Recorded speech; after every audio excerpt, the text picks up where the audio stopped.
Welcome back. You got effortless ideation. I'm quite sure probably some idea has figured out in the mind as well. See, that's how things work. Anything and everything what you see around you in your room right now, or it could be your laptop or a smartphone what you're watching from, or anything, it happens twice. Once in your mind and next in the reality. If it does not happen in the mind, there is no reality. So I'm quite sure that some idea is popping up in your things. It does take shape.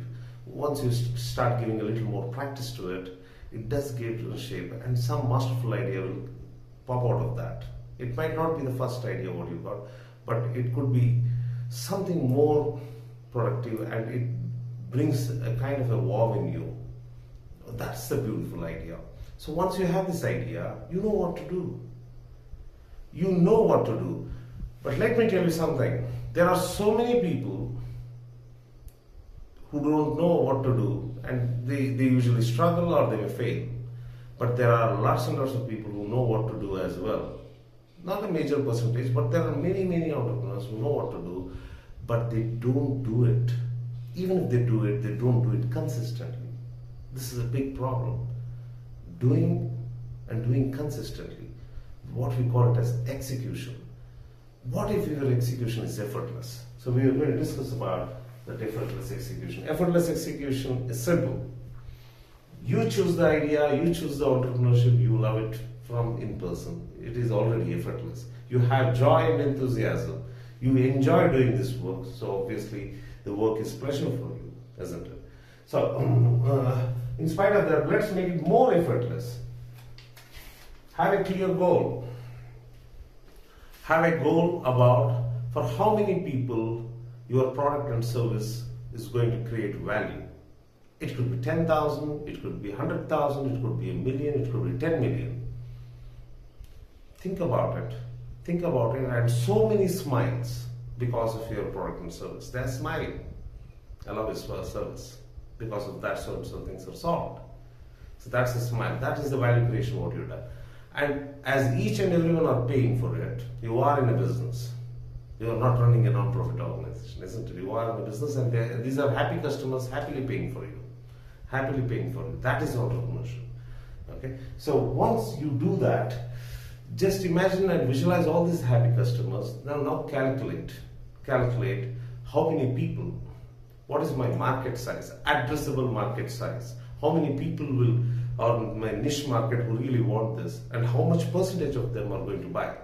So it could be your country, it could be globe. Think about your addressable market, think about how many people look into it, then run your mind how we can reach all those people. There are lots of ways. But just think about it as of now and have a goal. Now you get a picture. The picture is, it could be so many satisfied customers and reaching these financial goals. The financial goals can be $1 million, that could be $100 million, and you are thinking about $1 billion industry. That's left to you. Once you do this exercise, you will understand the potential of it, then you can look into it. All these numbers are highly practical the moment you start believing in them. Once you work it out and you start believing in it, it's highly, highly possible. And you will be amazed by your own success. Many people didn't go out for looking for those financial goals and still did that. But if you already know the addressable market and financial goal, it becomes more effortless. So have this clear goal and keep this goal on a small card and have it in your wallet or any place where you can see it more often. Now visualize accomplishing that goal. Once you accomplish that goal, where are you? Whom are you talking with? How do you know that you have accomplished? Is it your bank statement? Is it the number of testimonials you have got? Is it your inventory saying that so and so has been done? Or is it any magazine which is talking that you have succeeded in doing so?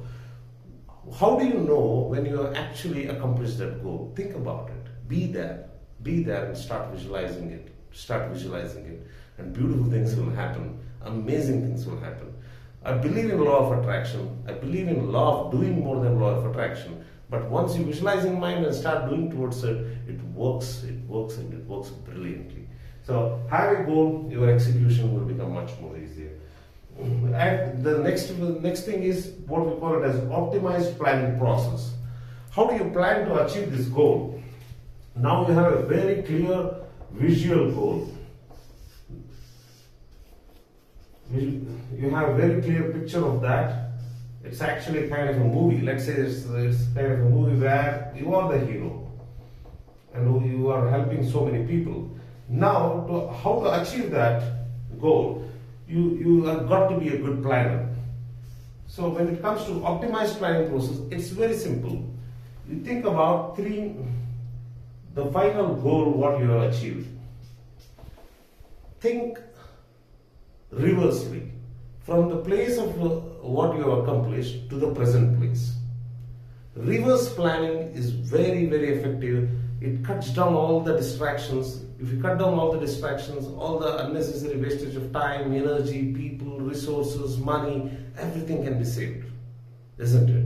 It's a beautiful thing. So always reverse plan from your goal and you will be going straight to it. Straight to it. So this is your goal. There are 3 milestones, let's say. Just think what those milestones are there, and this is your present you. This is the goal you have achieved, and this is the present you. Think reverse back. This is the milestone. Let's say call it as 3. This is the 2, and this is 1.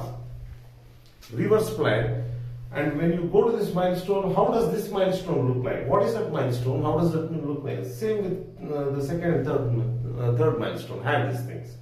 And the next one is, again, start with the present and do 3 milestones with an ordinary forward thinking process. From now, first milestone, second milestone, third milestone, accomplishing the goal. The way usually people do. Okay? But first do the reverse planning and then do the forward planning separately. Once you get it, there is a minor deviation. It all looks great, you will definitely get a great plan, but there is some improvisation as well. When you combine these 2 things, you will make small changes, you will visualize better, and the final thing what comes over here is what we call it as optimized planning process. Get this optimized planning process, and that's the pattern you should have in the mind, and you will be doing incredibly well. So once you have a goal, then you are going with an optimized planning process. What next? What next for execution? There's a very simple thing. Think about this. I have a bottle of water here. Now I'll ask this water, oh God, I'm thirsty, please quench my thirst. Let the water come and get into my throat and quench my thirst. I'm praying. Is the water coming out into it? No, right? You're seeing it. Any miracle happening? No, isn't it? Now, I will start attracting it with certain things. Water, I have some kind of powers, I want it. Come over here. Now I'll probably seduce it. Water, I really love you. Come over me. Come over me. Come over me. Now I'll do something.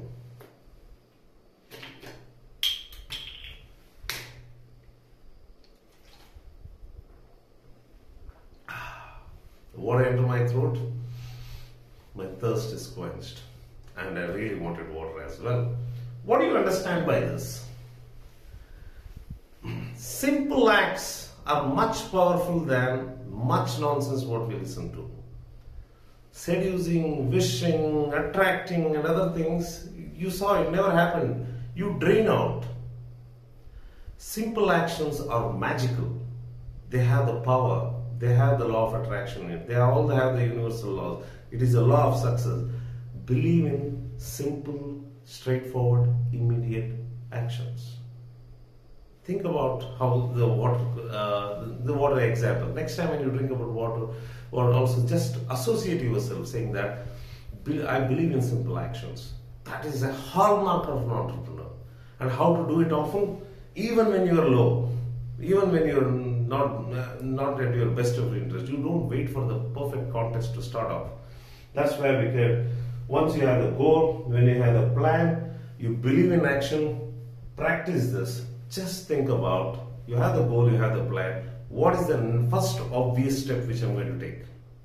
what can I do in the next half an hour which takes me towards my goal? What shall I do in the next 15 minutes? Not half an hour, not 15 minutes. There's something what we have defined as 6-minute rule. Just go spend time at your work which takes you towards your goal just for 6 minutes. Believe me, it does miracles. Now I'm tired, let me go to sleep. I'll spend 6 minutes. Then I'll go to sleep. Morning, I'll get up and say, okay, after breakfast and other things, I'll do it. I'll spend 6 minutes. Then probably I'll go for breakfast. There are so many obstacles or anything. Just apply the 6 minutes again and again and again. Then you'll start liking it and you'll start doing it. Believe me, what happens is you get a habit of getting into the mainline work. You don't ideate, you don't probably breed on it till you lose the interest and the energy in the idea. No, you don't do that. The 6 minutes energizes those things and you become better and better and better at that. You become closer to this one and then you will understand how less other people are doing. With so little you will be getting so much of success. You will be amazed by yourself. Did I do that? Is one thing you'll ask. The second part of the 6-minute rule is once you start with 6 minutes, sometimes the natural, because your ideation is aligned to yourself and you're an effortless action taker, it naturally takes you, involves you, it immerses you, and many 6 minutes will become half an hour or hours together also sometimes. And that's how you make absolute beautiful progress towards your goal and you will enjoy it. So that's about the effortless execution. Think about goals, think about simple actions, think about optimized planning, think about taking the first obvious step. Practice 6-minute rule.